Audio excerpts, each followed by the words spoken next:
নমস্কার, ভক্তি আলো ইউটিউব চ্যানেলে শ্রীমদ্ভাগবত মহাপুরাণের ধারাবাহিক পর্বে আপনাদের স্বাগত জানাই। আজকের পর্ব স্বয়ম্ভুব মনুর কন্যাগণের বংশ বর্ণনা। চ্যানেলে যারা নতুন তাদের অনুরোধ জানাবো চ্যানেলটি সাবস্ক্রাইব করে শ্রীমদ্ভাগবত মহাপুরাণের ধারাবাহিক পর্বগুলি শ্রবণ করুন। আসুন আজকের পর্ব শুরু করি স্বয়ম্ভুব মনুর কন্যাগণের বংশ বর্ণনা।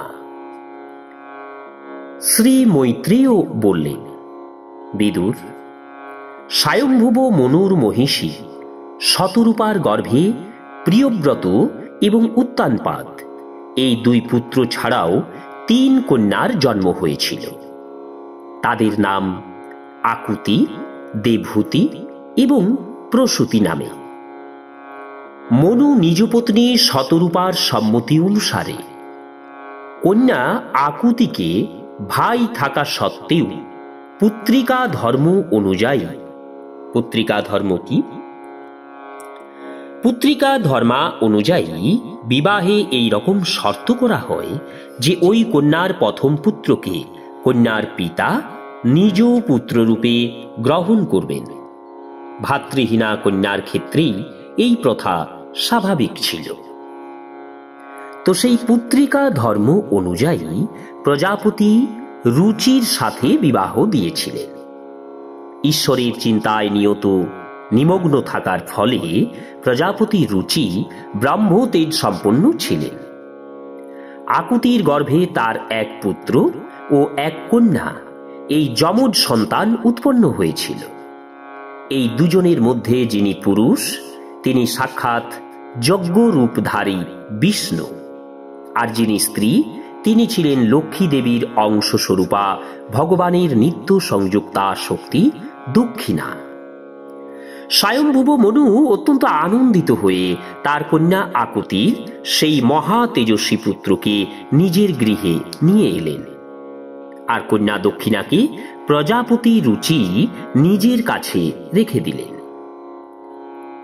দক্ষিণা যখন বিবাহযোগ্যা হলেন তখন তিনি ভগবান যজ্ঞকেই পতিরূপে কামনা করলেন।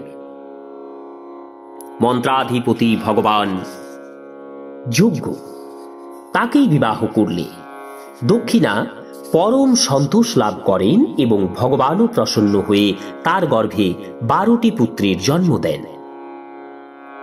এই 12 জন হলেন তোষ, প্রতোষ, সন্তোষ, ভদ্র, শান্তি, ইড়স্পতি, ইদ্ম, কবি, বিভু, সহন, সুদেব এবং রোচন। এরাই স্বয়ম্ভুব মন্বন্তরে তুষিত নামক দেবতার আখ্যা পেয়েছিলেন। এছাড়া সেই মন্বন্তরে মরীচি প্রভৃতি সপ্তর্ষি ছিলেন।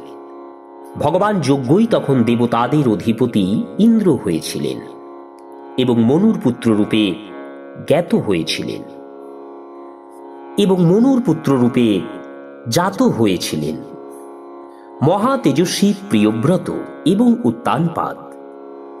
এই দুজনের পুত্র ও পৌত্র এবং দৌহিত্রগণের বংশধরদের দ্বারাই সেই মন্বন্তরের লোকসংখ্যা পরিপূর্তি লাভ করেছিল।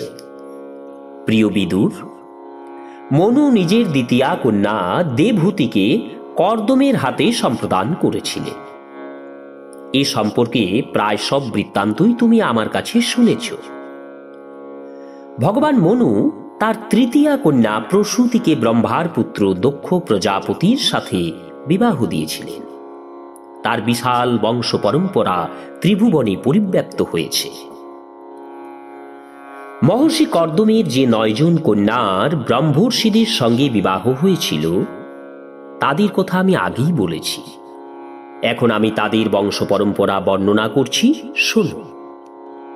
মরীচি ঋষির পত্নী কর্দম কন্যা কলা, কশ্যপ এবং পূর্ণিমা নামে 2টি পুত্র প্রসব করেছিলেন। এদের বংশধরেরা সমগ্র জগৎকে পরিব্যাপ্ত করেছে। হে শত্রুতাপন বিদুর, পূর্ণিমার বীরজ এবং বিশ্বগ নামে 2 পুত্র এবং দেবকুল্লা নামে এক কন্যা হয়েছিল। এই দেবকুল্লাই জন্মান্তরে শ্রী হরির পদ প্রক্ষালন থেকে দেবনদী গঙ্গারূপে উদ্ভূত হয়েছিলেন। অত্রি মুনির পত্নী অনুসুয়া দত্ত অর্থাৎ দত্তাত্রেয়, দুর্বাসা এবং সোম নামে 3 জন মহাযশস্বী পুত্রের জন্ম দিয়েছিলেন। এরা যথাক্রমে ভগবান বিষ্ণু, শঙ্কর এবং ব্রহ্মার অংশে উৎপন্ন হয়েছিলেন। বিদুর প্রশ্ন করলেন, গুরুদেব, দয়া করে আমাকে বলুন, জগতের উৎপত্তি, স্থিতি এবং প্রলয়ের কর্তা এই 3 শ্রেষ্ঠ দেবতা কি অভিপ্রায়ে অত্রি মুনির গৃহে জন্ম নিলেন? মৈত্রেয় বললেন, ব্রহ্মজ্ঞানীদের মধ্যে শ্রেষ্ঠ মহর্ষি অত্রিকে ব্রহ্মা সৃষ্টি কার্যের জন্য আদেশ করলে তিনি নিজের সহধর্মিনীর সঙ্গে তপস্যার জন্য যক্ষ নামক কুল পর্বতে গমন করেন। সেই পর্বতে পলাশ এবং অশোক বৃক্ষে পরিপূর্ণ এক বিশাল বন ছিল। সেখানে সকল বৃক্ষই ছিল পুষ্পস্তবকে সুশোভিত এবং নির্বিন্ধা নদীর জলপ্রবাহের কলধ্বনিতে চতুর্দিক মুখরিত। মুনিশ্রেষ্ঠ অত্রি সেই বনে প্রাণায়ামের সাহায্যে মনকে সংযত করে কেবলমাত্র বায়ু ভোজন করে শীত গ্রীষ্ম প্রভৃতি দ্বন্দ্বের দ্বারা বিচলিত না হয়ে 100 বছর এক পায়ে দণ্ডায়মান ছিলেন।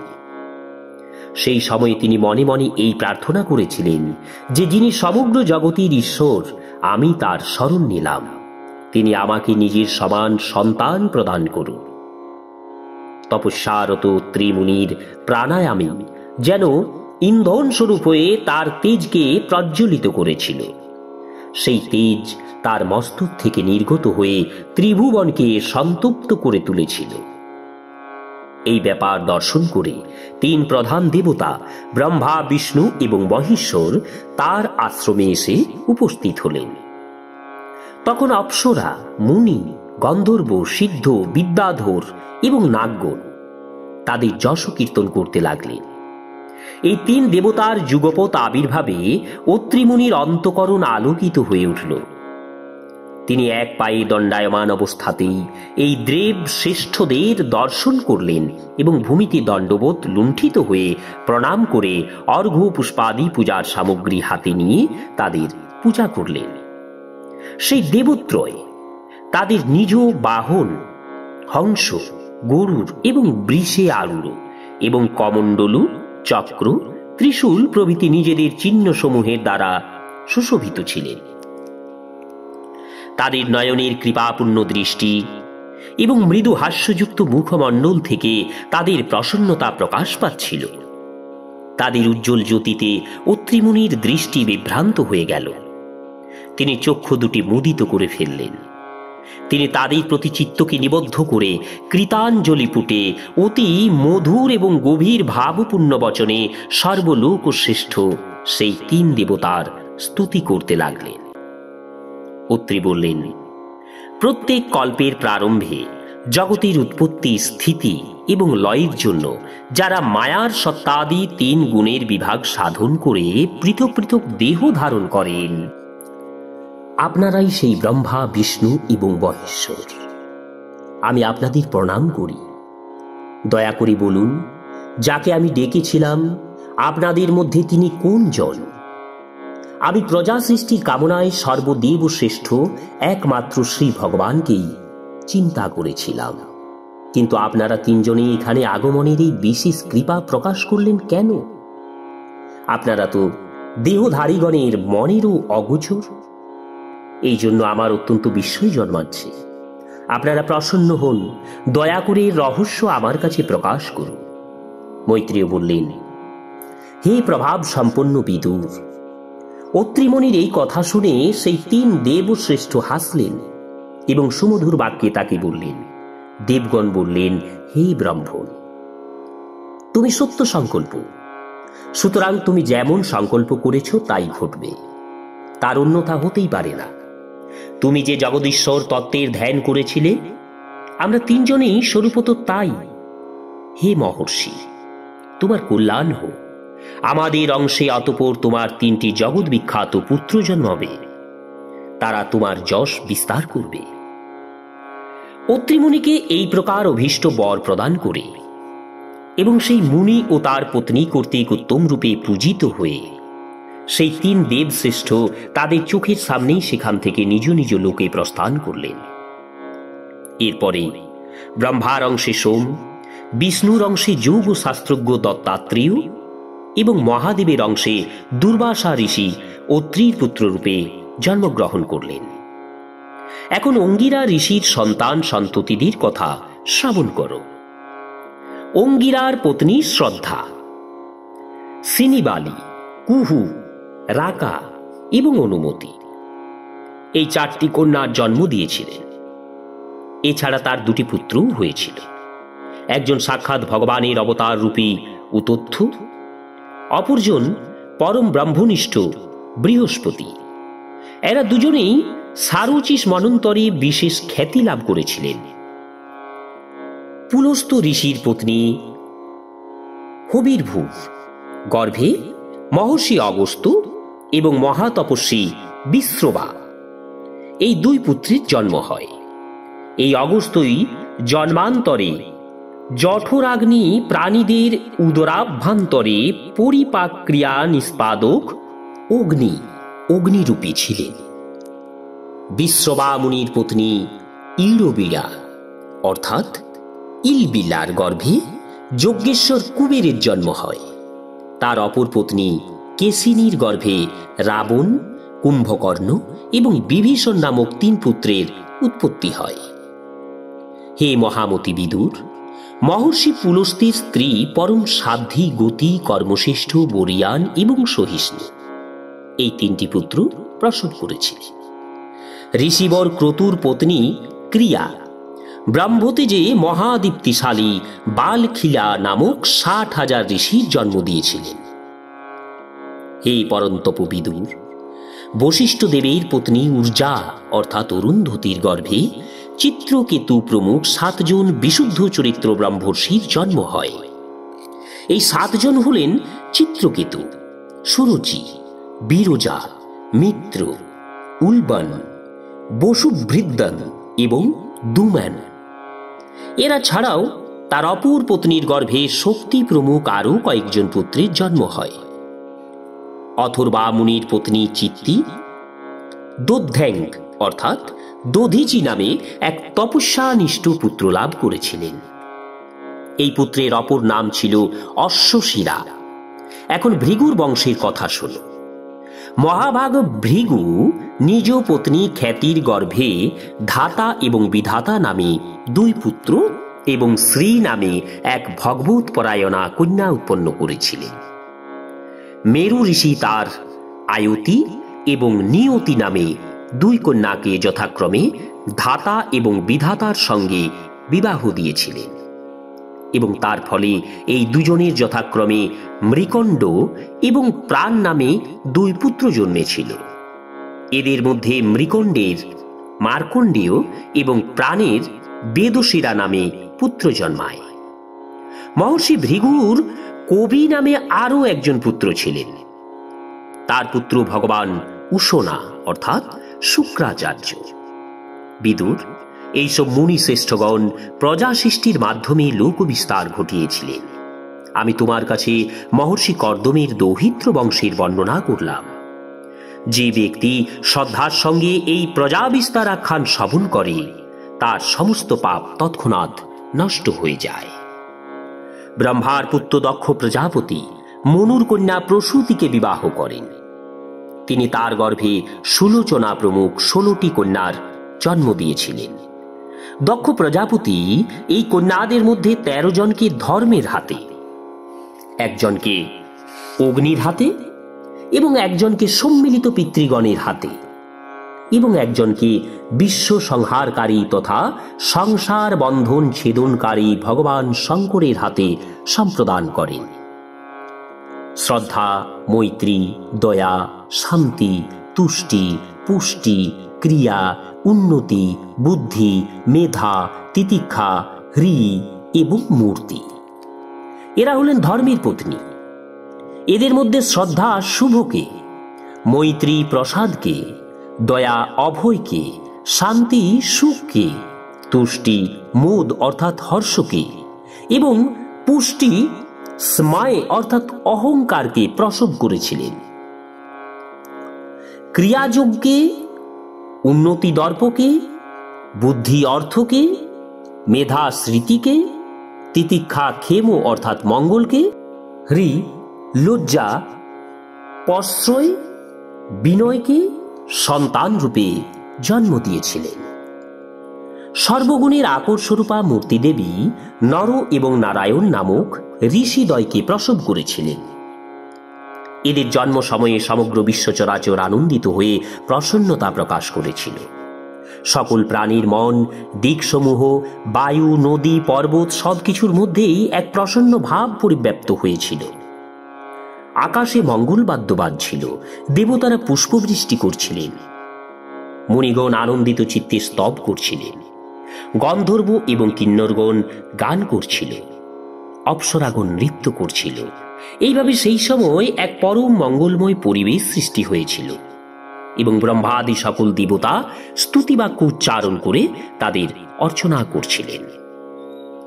দেবতারা বলছিলেন, যেমন আকাশে ক্ষণে ক্ষণে পরিবর্তনশীল বিচিত্র রূপের কল্পনা করা হয়, যাকে গন্ধর্ব নগর বলা হয়ে থাকে, সেই রকম যিনি নিজের মায়া দ্বারা নিজ স্বরূপের মধ্যেই এই সংসার রচনা করেছেন এবং নিজের এই স্বরূপকে প্রকাশিত করার জন্য এখন ধর্মের গৃহে ঋষি মূর্তি ধারণ করে আবির্ভূত হয়েছেন, সেই পরম পুরুষকে আমরা নমস্কার করি, যার তত্ত্ব আমরা শাস্ত্রাদির সাহায্যে কেবলমাত্র অনুমানই করে থাকি, প্রত্যক্ষ করতে পারি না।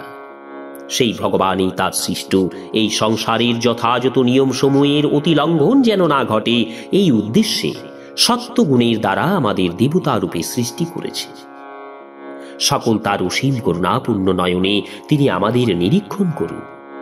প্রিয় বিদুর, ভগবানের সাক্ষাৎ দর্শন লাভ করে দেবতারা এই প্রকারে স্তুতি এবং পূজা করেছিলেন।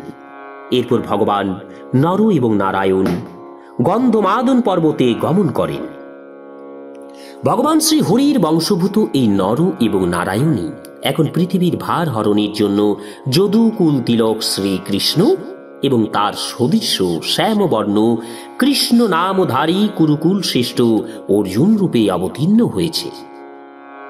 অগ্নি অভিমানী দেবতা অর্থাৎ অগ্নিদেবীর পত্নী স্বাহা, পাবক, পবমান এবং সূচি নামে তিনটি পুত্রের জন্ম দিয়েছিলেন। এরা তিনজনেই হুত দ্রব্য ভক্ষণকারী এবং অগ্নভিমানী অর্থাৎ স্বরূপত অগ্নি।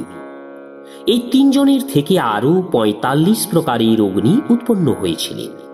সুতরাং এরা তিন পিতা এবং এক পিতামহের সঙ্গে মিলিত হয়ে মোট ৪৯ জন অগ্নি।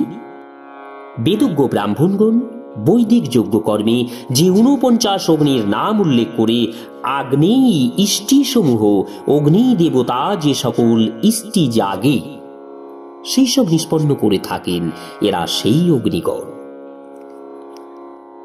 অগ্নিস্বাদ, বহির্সাদ, সোমপ এবং আজ্ঞপ এরা হলেন পিতৃগণ। এদের মধ্যে সাগ্নিক এবং নিরগ্নিক দুই প্রকার পিতৃপুরুষেই আছেন। এই সকল পিতৃগণের পত্নী দক্ষ কন্যা সধা। এই পিতৃগণের থেকে সধার গর্ভে ধারিণী এবং বয়ুনা নামে দুটি কন্যা জন্মায়। এই দুজনেই ছিলেন জ্ঞান বিজ্ঞানে পারঙ্গম, দুজনেই ব্রহ্মবাদিনী। মহাদেবের পত্নী ছিলেন সতী। তিনি সর্বপ্রকারে পতি সেবার নিরিতা থাকতেন, কিন্তু তিনি গুণে এবং স্বভাবে নিজের অনুরূপ কোনো পুত্র লাভ করেননি, কারণ সতীর পিতা দক্ষ শিবের কোনো অপরাধ না থাকলেও সঙ্গে প্রতিকূল আচরণ করেছিলেন তার প্রতি। এই কারণে সতী রোষবশত যোগ অবলম্বন করে যৌবনে নিজ দেহ ত্যাগ করেন। ওম শ্রীহরি, ওম শ্রীহরি, ওম শ্রীহরি, ওম তৎসৎ। নমস্কার, আজকের পর্ব এখানেই শেষ করছি। আগামী পর্বে ভগবান শিব এবং দক্ষ প্রজাপতির মনোমালিন্য। চ্যানেলে যারা নতুন তাদের অনুরোধ জানাবো চ্যানেলটি সাবস্ক্রাইব করে শ্রীমদ্ ভাগবত মহাপুরাণের ধারাবাহিক পর্বগুলি শ্রবণ করুন। আসুন সবাই একসাথে বলি ওম নমঃ ভগবতে বাসুদেবায়।